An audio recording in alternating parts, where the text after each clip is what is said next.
Hey guys, Sean here, and welcome to the F1 Word Live. No, you've not slept till Sunday. We are live midweek. It is still Wednesday. I'm sorry about that. Just trying something out tonight. Did a little bit of a chat in Discord to see if you'd all be up for a midweek stream to try and stretch out that Q&A, because we got a bit of feedback that Sunday's live streams were getting a bit ridiculously long. I think last week's was 2 hours, so we're trying to spread them over a couple of streams and get as interactive with you guys as we possibly can and answer as many of your questions. So start getting them in the chat. I've seen a few already while the countdown was going on, so start popping your questions in. We'll try and answer as many as we can during this stream. Housekeeping first, the usual. Don't forget to follow me on social media and to join us on Discord. Links to those are in the description. If you want to support the stream, you know how Streamlabs works, head over there. It's all /F1 Word and all that. Links to that in the description. And if you want to support the channel, feel free to go check out Patreon. Any donation is greatly appreciated and goes straight back into the channel. Yes, so we will kick off then and get straight into this, because we are going to try... We're going to try and bring the live streams down a little bit. So we're looking at half hour, 45 minutes maximum here. And I'm joined, as ever, by Jonty. Good evening, Jonty. Good evening. How are you? Are you good today? Good day at work? Yeah, not too bad. Yeah, good. Same old. Yeah, so we just wanted to try it out, didn't we? And 2 hours for a Sunday live stream is a little bit much, isn't it, for everybody? Yeah, it's getting a bit long, but yeah, we're having fun. Oh yeah, I mean it's long because these guys ask such brilliant bloody questions sometimes, so we have to keep going. So we'll try and answer as many as we can tonight then. I did see one straight off with opinions on Stoffel Van Dorn, I think it was. Yes, it was, and we're going to start with that one because it's something I've not really spoken a lot about on the channel. Disappointing 2017. I mean, he had a bad car, Jonty, but his teammate also had a bad car and clearly outperformed him. But then again, his teammate is Fernando Alonso, I guess. So I think disappointing for 2017, a lot to prove in 2018. Yeah, a little bit disappointing, but like you say, the car wasn't there. But he's the chance is there for 2018. I think it's fair to give him the benefit of the doubt. Yeah. Yeah, like I say, Alonso, his teammate, he's pretty good at outperforming most people. I'd imagine he's always seems to have the upper hand on, we'll say, most of his teammates. But yeah, I like Stoffel. I did rate him when he was in GP2 as it was then and through the junior series, so it's not really a dislike, and I don't think he's a poor driver or anything. I just think he had a disappointing 2017, but I think 2018 he'll come good. He's going to have a better engine and, in theory, a better chassis as well from McLaren, so hopefully he'll have a better 2018. It can't be much worse than 2017, though, can it, to be fair? No, and a place to look out for him will be qualifying, because in GP2 he was very much a bit of a qualifying specialist and could always get it really up close or on the front row and then leave from the front. So that's where he's going to shine, if anywhere. Yep, let's have a look then. Some other ones. What do we think of Kevin Magnussen? We answer that quite often on a Sunday. I think we're kind of agreed that we really like him. We just don't really rate him as a driver. Yeah, that seems fair. He's a bit too sporadic and hot-headed and makes odd mistakes. I think everyone makes mistakes, but his seem to be a bit weird. I mean, just look at Abu Dhabi. He kind of lost it on nothing on an easy corner. Yeah, he did. And again, it's the same with all these drivers. They're not bad drivers, otherwise they wouldn't have got to Formula One in the first place. But he's one of those that he had that shot at McLaren, was dumped rather unceremoniously, I guess you could say, but then he didn't really shine. And he's not been terrible, to be fair to him, has he? He's just not really been that good. Yeah, a few people actually in chat, or I think at least one, saying about inconsistencies in the logo design. It's a work in progress. There is a halo on parts of the logo. There is not a halo on others. I'm just working on it slowly. So it is a work in progress. Don't worry. Everything will have the halo on very soon, and I'm sure you're delighted to hear that. Just like the real Halo. Work in progress. Yeah. Exactly, yeah. Why did they get rid of the shark fin? It was so iconic. I loved the shark fin eventually. Didn't like it when it first appeared on the cars, but after a few races, I kind of, especially once it started to get the number on there, and I don't know, I just quite liked it. I think it was aesthetics was the main reason, which is ironic given what they're putting on the cars back on the Halo. But yeah, I was disappointed to see him go, Jonty. Yeah, I mean, they weren't too bad at the end. When it was just a square bit of carbon fibre sticking out the back wasn't too good. But once there was livery on there and some of them got a bit more sculpted in their shape, they added rather than took away from the car. Yeah. I think for me, if you want to stick any kind of fin on that car, just take a look at the F2 car for 2018. That is the fin that you need to be sticking on a car. That is a stunning racing car. Yeah, it really is. I'm so looking forward to that. It's going to be a good season. It really is. Just trying to think now. We listed the drivers, didn't we, who were going to be in it? And there's so many names there, bright future stars, and it's as tasty as F1 next year. It's really looking forward to it. Really looking forward to it. Yeah, I mean, just off the top of my head, you got Roland, Norris, Markelov, Russell, Aitken, Fukuzumi, all in there. It'll be a great season. It really is. Will I ever show my face? You might have noticed a sub count. Should have said that at the start, actually. Thank you, everybody, for 9k subs.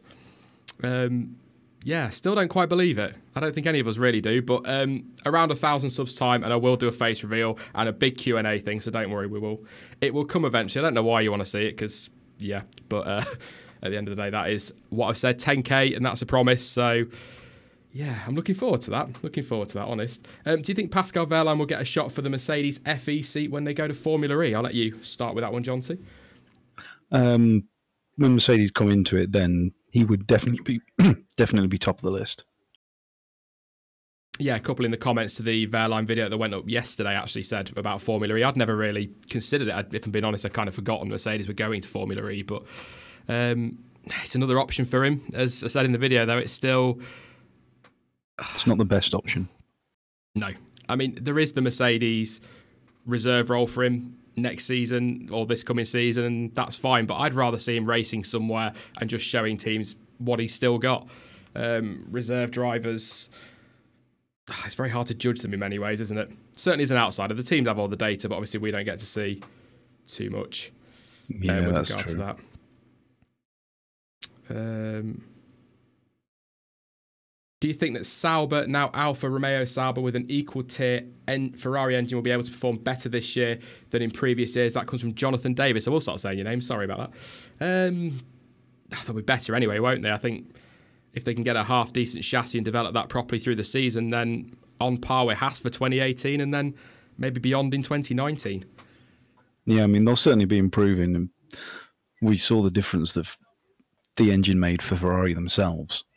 So being a year behind with a much worse car, it's just going to compound the problem. I was thinking actually before we came on about 2018 engines and how I keep talking about McLaren jumping up the grid and things like that, and I've got this horrible feeling that is often the case in Formula One, that Mercedes will improve a bit, Ferrari will improve a bit, Renault will improve a bit, Honda will improve a bit, and it'll all just cancel itself out and we'll basically end up with what we had anyway. But I don't know, maybe that's just me. Yeah, well, even if that happens, it'll be Toro Rosso and McLaren swapping places. Yeah, basically, yeah. I'm hoping Honda surprise us. I'm going to hang on to that hope. The noises don't sound great at the minute, but we shall see. Of course, Toro Rosso said today they're going to give their car an early shakedown, so we might get some early pictures on that a few days before their launch, hopefully, because 60 days apparently today, Jonty, till F1, and that just seems like an eternity still, doesn't it? 60 days. Only 9.5 weeks.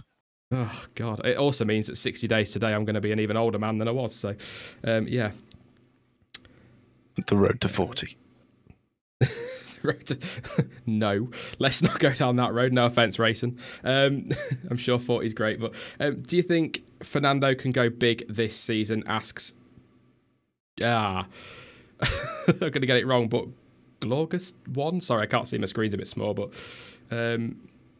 I think he's got a shot in Monaco for a win, hasn't he, if they get that engine right?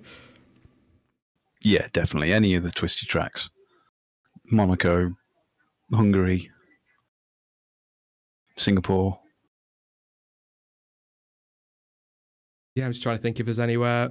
Yeah, I mean, you look at what he did in Hungary last year in that McLaren with the Honda engine, so stick a Renault in the back of that, which inevitably, or at least last year's Honda engine will be better than, last year's Renault engine is better than last year's Honda, so on paper, he should be able to go better, but he's a serious talent. He needs to be at the front of the grid, doesn't he? He needs to. Yeah, I'm actually quite looking forward to him being just behind the front. So really making them sweat a bit. Yeah. An Alonso Verstappen scrap. We've seen Verstappen go up against Hamilton. We've seen him race Vettel. We've not really seen him against Alonso. That'll be an interesting one to see. Yeah, certainly for the side-by-side stuff. Kevin Lang says, do you think the Renault engine will be nearer to Ferrari than Ferrari to Mercedes? That seems more realistic. Yeah, I do think it's quite different. I think you have to look at the Renault works team to really gauge where Renault are, because Red Bull and this year now McLaren are always going to make that engine look better than it actually is because of those chassis. So I think Renault works team is where they really are. Yeah, I hope so. I hope Renault can get closer. I mean, it's reliability they need more than pace, isn't it? Yeah, definitely. The pace is quite clearly there. I mean, Red Bull taking wins, fair wins as well, without crazy weather conditions. Got Mexico. Yeah. The points that they've missed out on because their cars have failed. I know what you're saying, yeah, when they've sort of failed them. Baku, I know Ricciardo won it, but well, to be fair though, Hulkenberg did put that in the wall randomly. To be fair though, didn't he? So that was kind of his own fault. But yeah, do you think Kubica will ever get a race drive? Asks James Brooker. What do you reckon, John? Has he got a shot for 2019? Following on from Sunday, actually, I think that nailed my opinion down. It's going to rest heavily on how Stroll performs. Yeah. Do you think if he or even Sirotkin doesn't perform, that he might get in after the summer break? Maybe not that early, unless the difference is sort of cavernous. But if we see sort of Sirotkin consistently or frequently putting it into Q3 and Stroll never managing to get out of Q1, things could change. Yeah, I'd agree with that.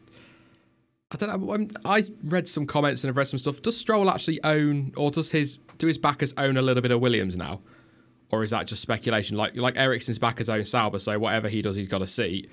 Has Stroll got that, or is that just rumor? I haven't read a confirmation of it, but it's feasible. Yeah, that'll be. I'm not attacking Stroll again, but that'll be my concern, is that if they've got shares in that team and they part own it, chances are he's never going to go anywhere. But I think if Kubica can shine in his reserve role and keeps building what he's doing, as we said on Sunday, just the fact he's got a reserve role in F1 is a fantastic story and a hell of a turnaround for a guy that was never going to be able to get in a car again and race. So I think that's still incredible. Hopefully in 2019, it'd be great to see him back. I know you're a big fan of him as well, aren't you, Jonty? So, oh yeah, absolutely. Mina or Minor one asks, who do you think will become world champions at one point? Are we talking, we'll go with drivers, I see that would mean drivers, so Verstappen obviously. He's definitely got one coming. I think Leclerc, if he keeps developing the way he is, and I think Sainz has got a shot. Yeah, especially if he can keep that Works Renault drive as well. Which I think he'd prefer to a return to Red Bull, as crazy as it sounds. But yeah, definitely. What about in lower Formula then? Looking at some of those in F2 and Euro F3, I think Lando Norris is in with a shout there, isn't he? Yeah, Lando definitely is. And George Russell. Yeah. Well, both Russell and Aitken, the pair of them. If you go even a bit lower, Sophia Flörsch has probably got the best shot at some success in Formula One. Yeah.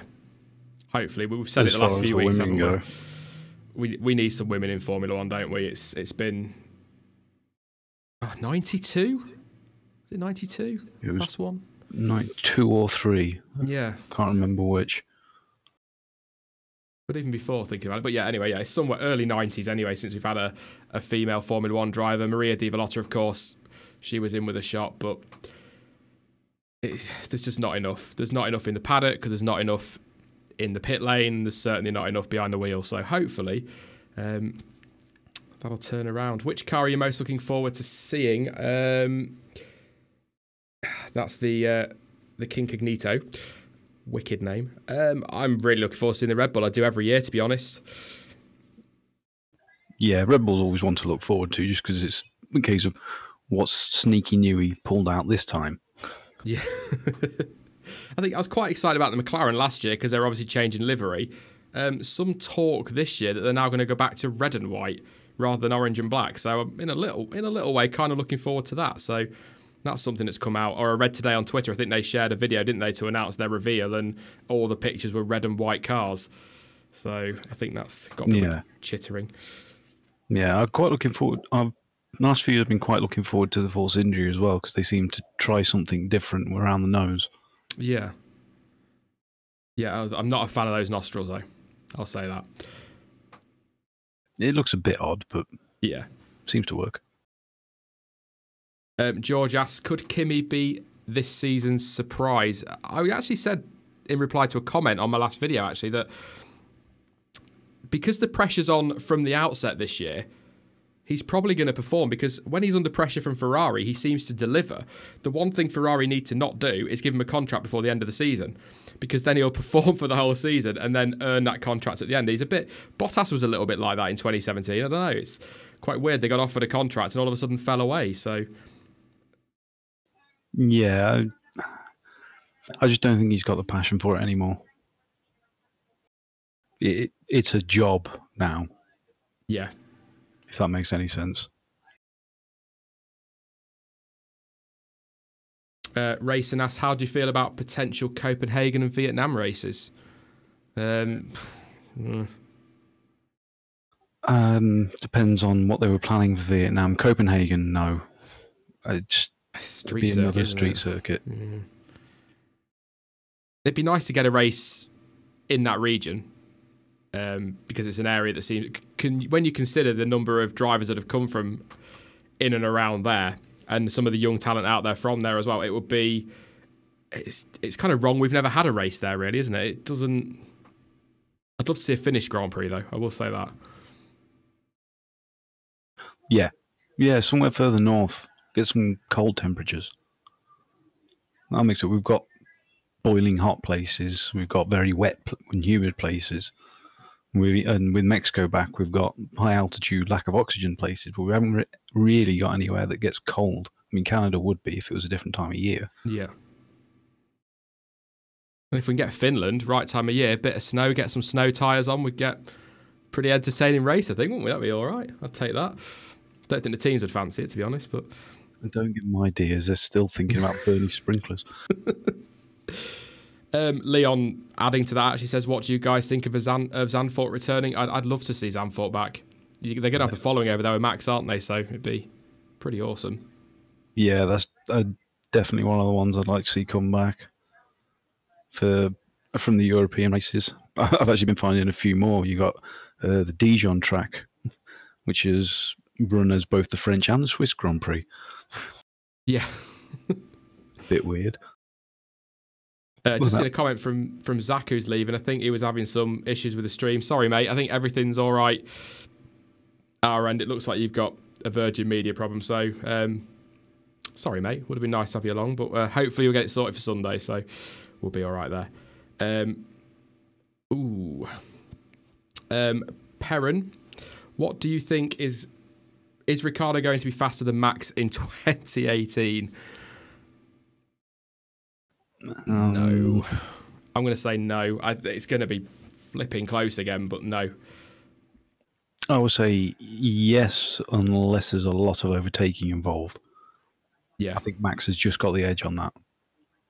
Do you think there's anything for Ricciardo to worry about in 2018? Obviously, after all that about Max being told the team's going to be built around him, do you think Danny Rick needs to worry about that, or is that something that they're maybe waiting for Ricciardo to leave before they start to build that team around Verstappen? I think he just needs to be careful with how he reacts to rumours and suggestions of it. You know, once it became confirmed between Webber and Vettel, he changed a lot, wasn't as successful, with the exception of Nürburgring. and you could tell in his persona and in his driving, he was just seething a bit. Ricardo doesn't need that. No, he doesn't. RC, when could you see Ferrari win a Constructors' Championship? As long as Mercedes are a top dog and have two very quick and consistent drivers, I think they'll struggle. I really do. But the Constructors has never been a priority for Ferrari, from what I remember anyway. Growing up, it's never really been their main priority. They get the money either way, wherever they finish. So they're more down for the drivers, aren't they? Yeah. I just saw a question. Robbie Moore, what was the most undeserved title win? Ooh.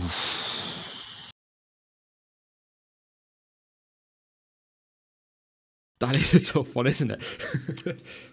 Schumacher 94. Well, yeah. Partly undeserved, not in a nasty way, simply because Senna would have won. Yeah. No one can argue that. But also partly because of doing it in such a scummy way in Australia. It really was, wasn't it? Yeah, on that though, Senna winning that title in 94, a lot of people feel that, and I completely agree. If Hill can get that close to the title, Senna would have won it. It's, no doubt as far as I'm concerned.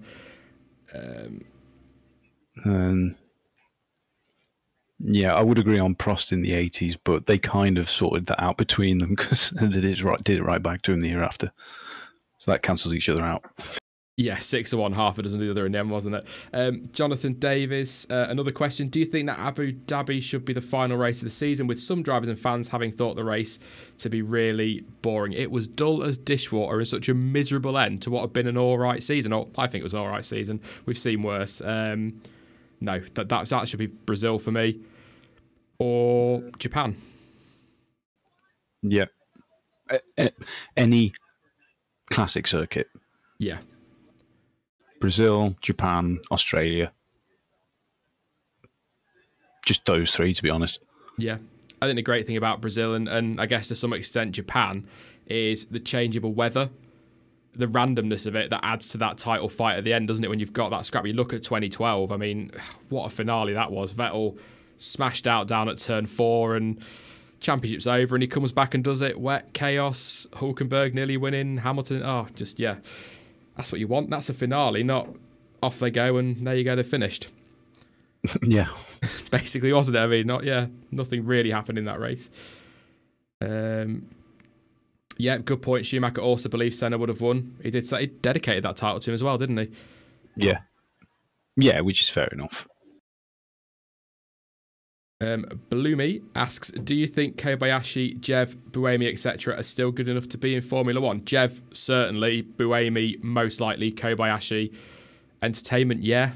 I don't think really now, though.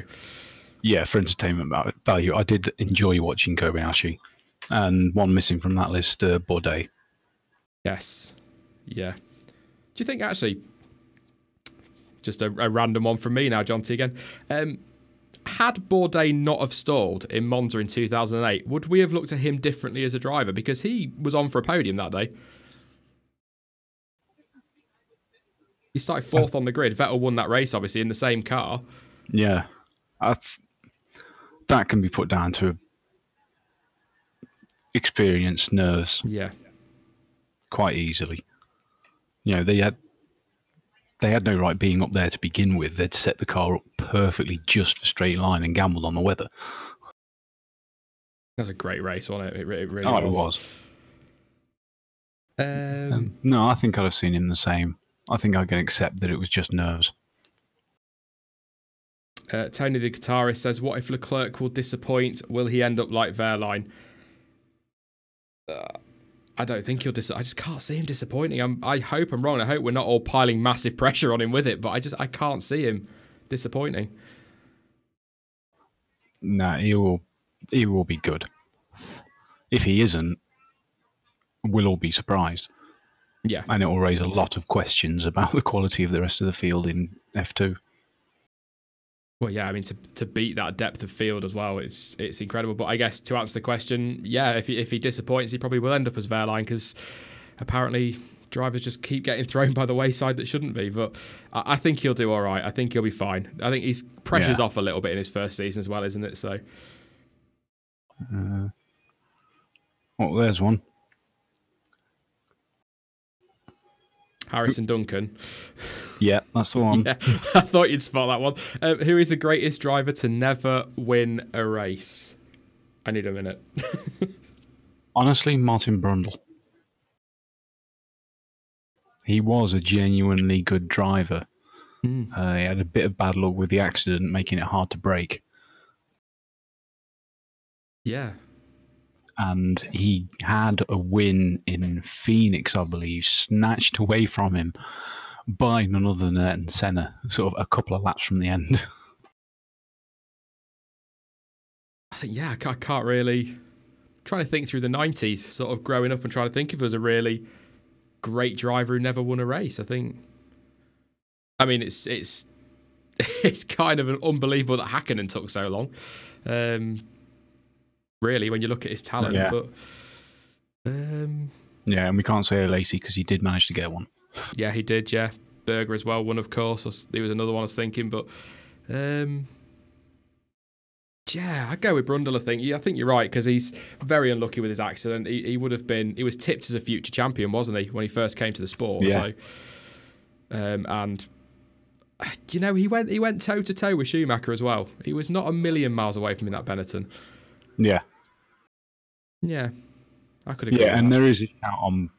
There is a little. What do you call it? Honourable mention to Perez because he had a win taken from him by his idiot pit crew. Oh, don't. That still winds people up today, and it was what, 2012? Yeah, I can imagine 10 million people around the world all screaming "shut up" at the TV. Oh, was it Martin? I think Martin Brundle said in commentary after that team radio was played, I think he said, "Oh, don't tell him that."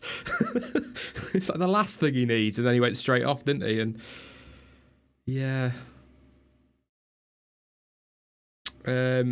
Mark asks, who is your favourite this year? Do you mean favourite to win the title or favourite driver? That's two very different questions. I'm going to say favourite to win is Alonso, just to mix it up. Yeah. I really want it to happen. What about your favourite driver on the grid at the minute? Overall, Alonso, but for how they've been performing recently, Ocon. Yeah. I think favourite for the title for me, honestly, is Vettel. Not saying that Hamilton isn't up there, not saying Verstappen couldn't. He needs to bounce back. And yeah, I think if you take his mistakes out of 2017 and the reliability, he would have won the title. So I think he's got to be up there. But if Mercedes bring this 1,000 horsepower they're bragging about, then I think, well, it's done and dusted. Yeah, why even bother? We'll wait for 2019, but watch F2. In terms of favourite driver on the grid, all round Alonso, but if I'm being completely honest, Max, I think Verstappen. Yeah, there you go. That'll get me some love. Bloomy asks, why do you think that Palmer didn't thrive in Formula 1 as he did in GP2? Media pressure, unreliability, etc.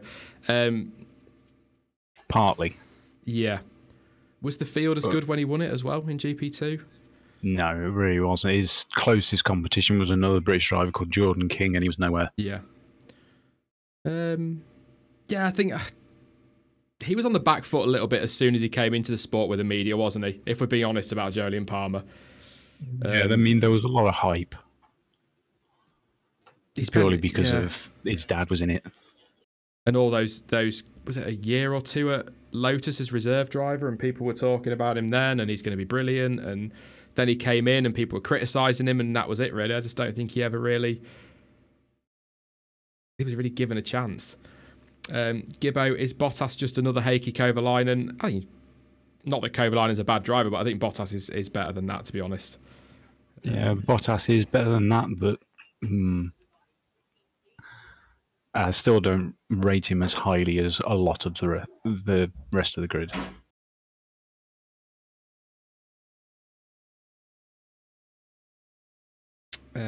let's have a look.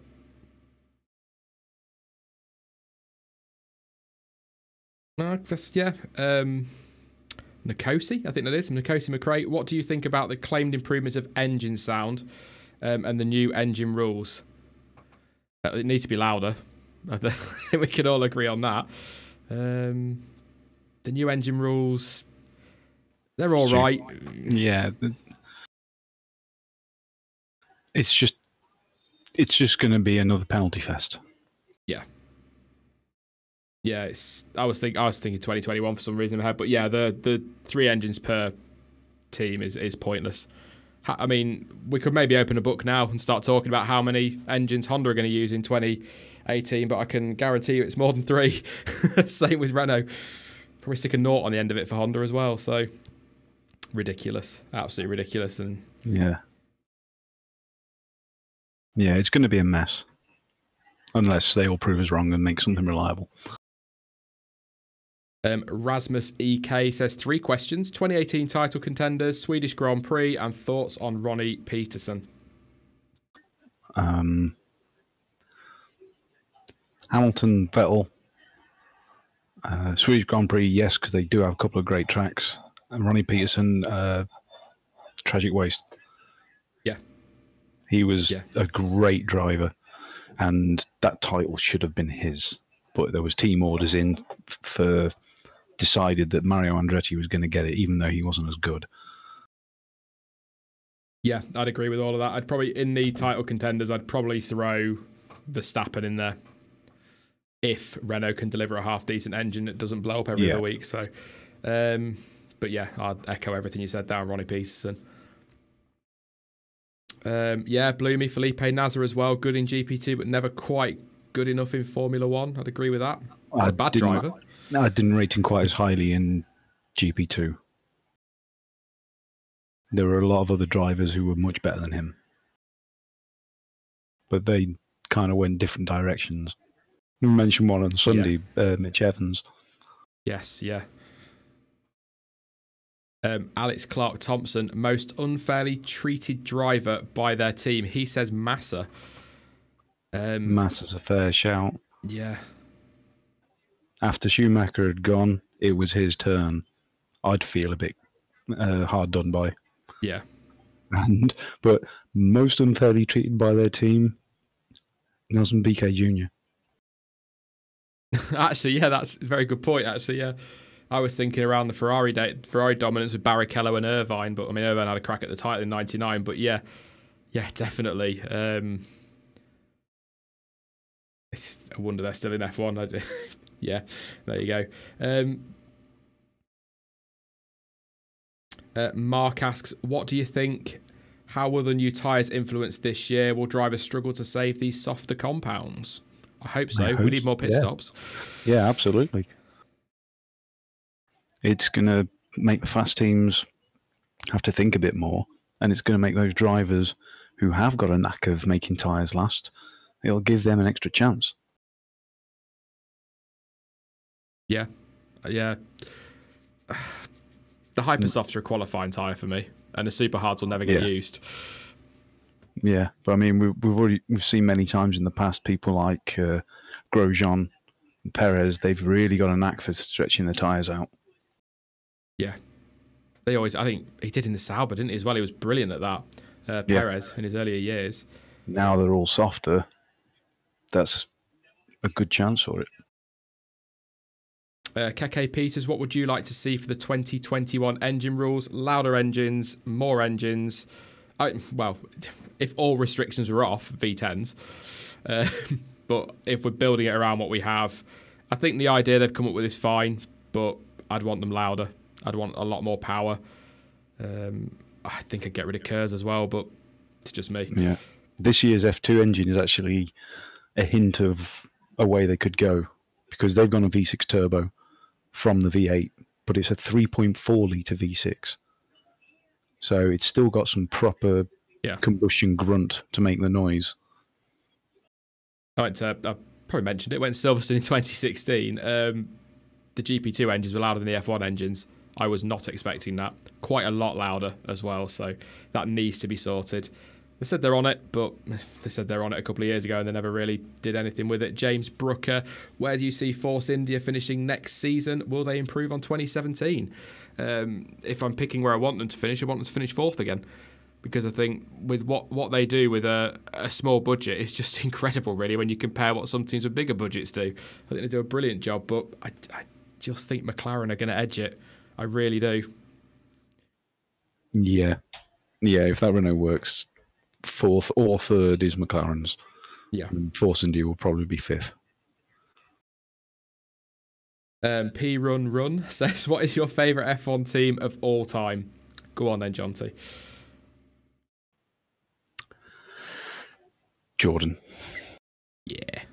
Good fun. Again, I've always rooted for the underdog, especially when the underdog manages to get a 1-2. Yeah. I think, good fun. Always built all right cars, punched well above their weight, didn't they? Very charismatic team owner, we'll put it that way. I've always had a soft spot for Tyrrell, I'm being honest. Yeah, did always like Tyrrell, but then I always liked blue cars. Yeah.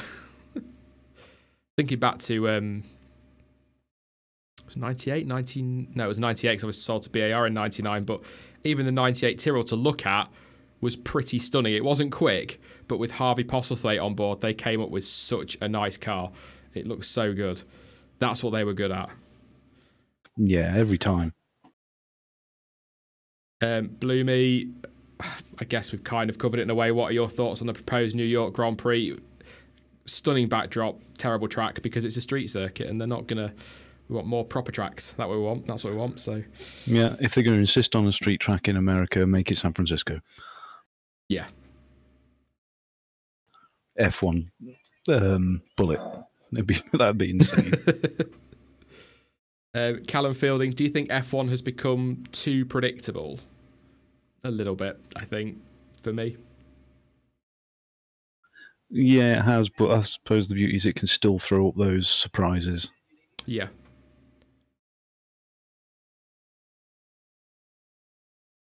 Maniac 618, do you think the FIA need to clarify, enforce track limits better, and will we see it discussed again during the 2018 season? It will be discussed probably from Bahrain onwards. Australia, there's not really anywhere to cut the track, so, but yeah, Bahrain is gonna come up again, and it does need to be sorted. But if you just say to drivers, you are not allowed to leave the track, they won't leave the track.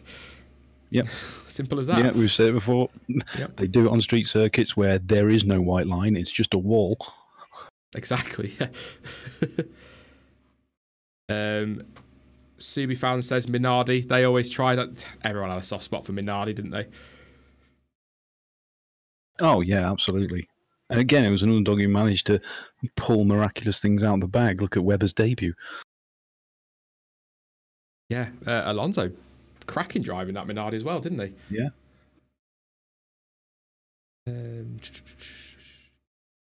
Gods asks, where would you prefer the German Grand Prix, Hockenheim, Nürburgring, or the original Nordschleife? I think we answered that on Sunday, didn't we? Yeah. I'd love the Nürburgring. Yeah, Nürburgring or full Hockenheim. Yeah, proper Hockenheim. Through them miserable trees. Some saying Super Aguri and HRT. I can't say they're ever my favourites or anything like that, but again, underdogs. You want us to do El Sarto in Canada. Was it 2007? Yes. Wow. Yeah, Super Aguri were fun. That's because they had a slightly crazy driver in a team made by a slightly crazy driver. The eloquent gearhead, where do you think the British Grand Prix will be after 2019? We would do a video on it, or can we discuss it now? I'm going to keep asking, lol. Try not to spam questions, but I think it'll get sorted at Silverstone. Yeah, it's going to be, sadly, it'll be at Silverstone or nowhere. It just feels like posturing. Again, a bit like Ferrari with their quit threat, a little bit of posturing, a little bit of, hang on, we want a better deal here. Why are we paying this? We're cancelling our contract. Liberty are keen to keep it on. They'll spend the next 3 months talking about it, 4 months, and then something will get sorted, I think. Can we not have a British Grand Prix? If we don't have a British Grand Prix, what's that going to do for F1? Yeah, I mean, it doesn't make sense to me since all but 3 teams have their factories here. do they call it Motorsport Valley or something like that? Don't they? Yeah, That area. So Northampton, Oxfordshire. You know, I think 5 teams are within 10 miles of Silverstone. yeah, there is. Yeah, I'm just trying. There's not many outside, is there? You've got obviously the Italian teams, but yeah, it needs to stay. I think, like I say, it'll get sorted, but it needs to be sorted sooner rather than later. We don't want this speculation going on all year, do we? So, yeah. And if they do go somewhere else, it's Donington or Brands Hatch. That's it. I wouldn't mind a race around Brands Hatch. That'll do me. Zach Casey, do you think Hamilton will be able to match Schumacher in terms of world titles? I'm going to say, well, he can, and he's more than capable of, but I don't think he's going to be sticking around long enough to do it. So I'm going to have to say no. Yeah, that's what I was going to say. He can, but I think he'll be gone before then. I mean, if he surprises and stays around till 2024 or something like that, then he probably will beat it. But yeah. Hamilton's hero was Senna, and he's beaten his records. Yeah. Yeah, I'm just trying. I think 2020 for Hamilton retirement. I think I said it in a video. I can't see him staying beyond that for another reset of the rules. He's got a lot he wants to do as well. So, Arrows. Yes, Jaguar and Arrows, says Alex Clark Thompson. Arrow. I always forget about Arrows. That black car in '98, stunning little car. Yeah, it was. And I did like the orange. Quite a few agree with you on Brands Hatch. I'm not sure I can forgive them for that silly wing on the nose, though. Yeah. The orange and black car, though. The orange Arrows was always pretty good to look at. But yeah, that... Oh, God. The things they used to come up with. But at the same time, I kind of missed that as well. Yeah, and footwork. Yeah, footwork. Arrows reminded me. That was another one. I try to think of teams we've had. Too many that disappear, really. I was a big fan of Manor as well, I'll be honest. A real fan of them. Yeah, I do like them. I could just sit listing them. Yeah.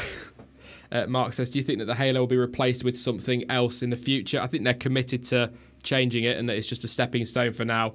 It needs to be refined, if not replaced. It's not Formula One enough. Yeah, I think they're going to continue working on it. Get a visor that's safe. Yeah. Thinking of alternatives. Who was it today? Somebody's actually said, I think... Oh, I did read it today. It was somebody from Formula One who said that the Halo design looks better now it's integrated into the car and they've put their stuff on it.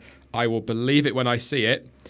I want to believe it, but it does sound like a pre-written card from the FIA saying, if you could just say that for us, that would be brilliant. Yeah.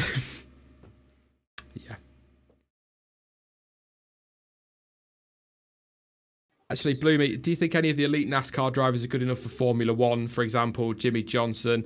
On a bigger point, American drivers in F1. Are we going to see any, Jonty? Because there was a lot of talk around Alexander Rossi for a while, and there's been other drivers as well, but they just don't seem to get that final leap into Formula One. I don't know if that's because F1 isn't huge over there, so they're not brought up with it like the European drivers are, but there just isn't that field, is there, of talent there for F1, or there doesn't seem to be anyway. I think there's a lot to do with it, with the frequency of races and the amount of how involved they are. You know, the drivers aren't sat around doing nothing between races in F1. They're all back at the headquarters in the factories, working simulators, this, that, and the other. Whereas you look at NASCAR, IndyCar, you know, whatever the pickup version of NASCAR is, you know, the drivers are hopping around from race to race almost every week. Yeah. I think they might get a bit bored. Yeah. I'm sure there are drivers there who have got to be good enough. I think with Haas being in Formula One, that's going to give them not a better chance, but it might give them an incentive. An American team for the American people to follow might just give them that incentive when they're younger to maybe go for it. I think give it a couple of years, maybe more. Hopefully we'll see some American drivers knocking on the door. But yeah, there doesn't seem to have been a lot in history that have really made it through, which is a shame. A couple more questions then, guys, and we're going to call it a day because we were just going to stream for half hour, 45 minutes tonight. It's a little bit of a tester tonight to see if you are up for a midweek live stream, and 106 of you are pretty much saying yes, so that's pretty good. I think midweek, 106 viewers, John, that's not bad. Yeah, more than I was expecting, to be honest. Short notice as well. I only decided yesterday, I think, so it was a mad tweet fest. Please come and watch us. So yeah, a couple more questions then. If you've seen any, John, just give them a shout out.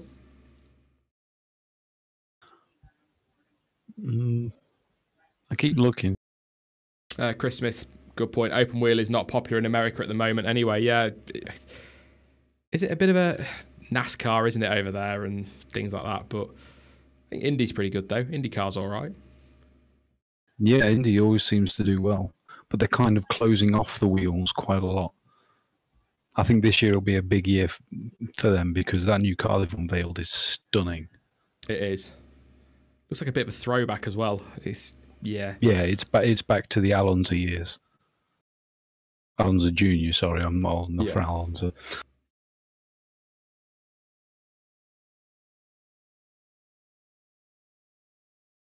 Benetton, that's another name cropping up. Sorry, I know they became multiple other teams, but yeah. Just read Maniac. Benetton were alleged to have been using illegal software in '94, namely that famous traction control, of course, to their advantage in races. However, this could not be sufficiently proven by the FIA. What are your thoughts? I think if they were using it, they'd have found it. I think they might have been clever and found something that simulates it, but I don't think they used anything illegal. I think the FIA would have found it. If it had been Ferrari, then probably yeah, but no. Who was designing for them at that point? It was Rory Byrne, wasn't it? Yeah, I think he's another one with Newey and a couple of others who they seem to be very clever at working around the FIA's tests. Yeah. I actually remember a few years, be about 2011-ish, 2012, with all the hoo-ha about flexible front wings from Red Bull. Yes, yeah. Yeah, they were doing it, and I figured out how they did it. Because the tests was, I think it was 100 kilogram weight on either end, or 50 kilogram weight on either end of the wing, and it couldn't deflect down any more than 5 millimeters. But that's straight down on a non-moving car. They actually arranged the carbon fiber weave so that it would deflect downwards when there's also air pushing on the front, so it actually went backwards a bit. So it actually went diagonally. So they still got the same effect. I actually proved it a little bit. I did a load of working out, but yeah, they will find a way to work around the tests. There you go. That was Jonty's corner for this week. Eric makes a good point about IndyCar viewership's gone up 38% in 2 years. So obviously open wheel is growing over there, which is fantastic to see. Charles, he asks, where will Bottas go in 2019 if he gets dropped? Probably Formula E. That seems to be where they all end up, doesn't it? I would wonder if he would end up anywhere. The amount of talent coming through. There's a lot. I was saying in the Verline video, there's so much that, you're gutted when a driver goes, but it's not long before somebody fills that gap quite comfortably. Yeah, there won't be a spot available unless more manufacturers come in. Racing, it is only illegal if you get caught. Well, yeah. It's true. Right, I will just literally 2 more then. A few are asking about best looking cars. Bloomy 2006 to 2008 and Marley, sorry if I got that wrong, best looking car from previous seasons. So we'll go with the best looking car of all time then, Jonty. 7-Up Jordan. You love that Both car. The car and the livery were just sleek. Yeah. F2004, one off for me. Yeah. From 2006 to 2008 though. The 2008 McLaren was pretty nice. I didn't like the double front wing. I was never a fan of that, but it was nice sleek car to look at. I'm thinking it might be 2007 actually. I'm thinking no, it's 2007. Sorry, that's a nice car. I really like the Toro Rossos. Then they looked quick. Yeah, with that kind of mural almost on the back, didn't they, on the engine cover? Yeah, they had like a full painting of the bull. I think it just looked cool. Yeah. I've got a couple. I'm trying to decide who's going to get final question.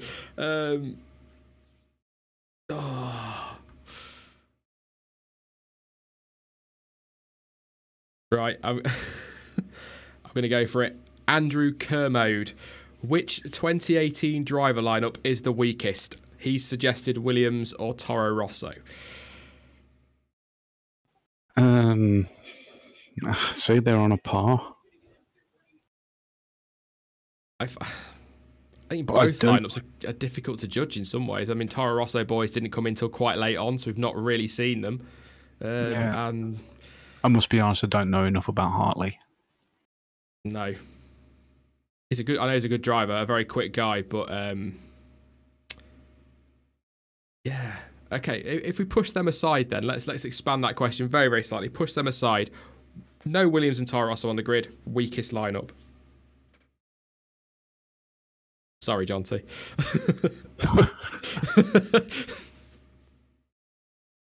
I'm getting some grief for that later, aren't I? I'm sorry.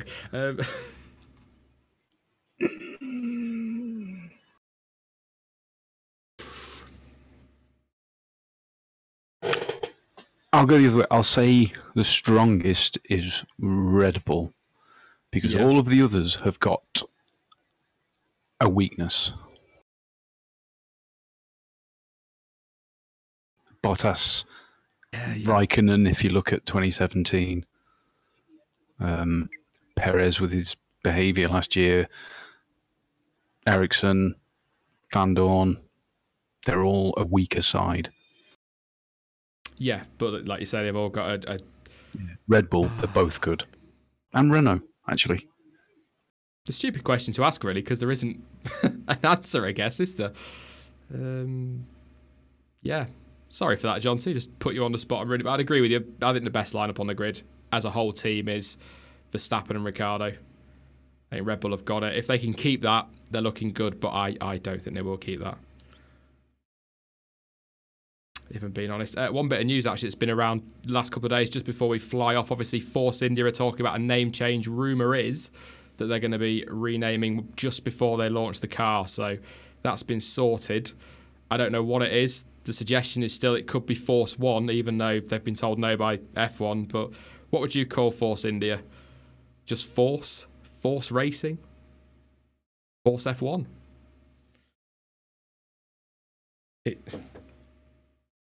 Force Mercedes? Pick one of the Hindu gods. They've all got awesome names. Yeah. I just think Force. I think Force it could just be so simple, just that.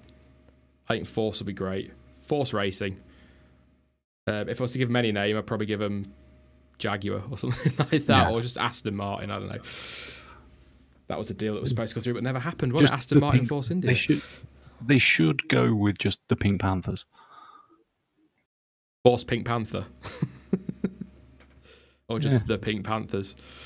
Or Shiva Racing. I hope they keep that livery. I hated that when I saw that beginning of last season, but by the end of it, I absolutely love that livery. One of the best on the grid. So, particularly with the Ultrasofts on. Yes. Oh no, at Hypersofts.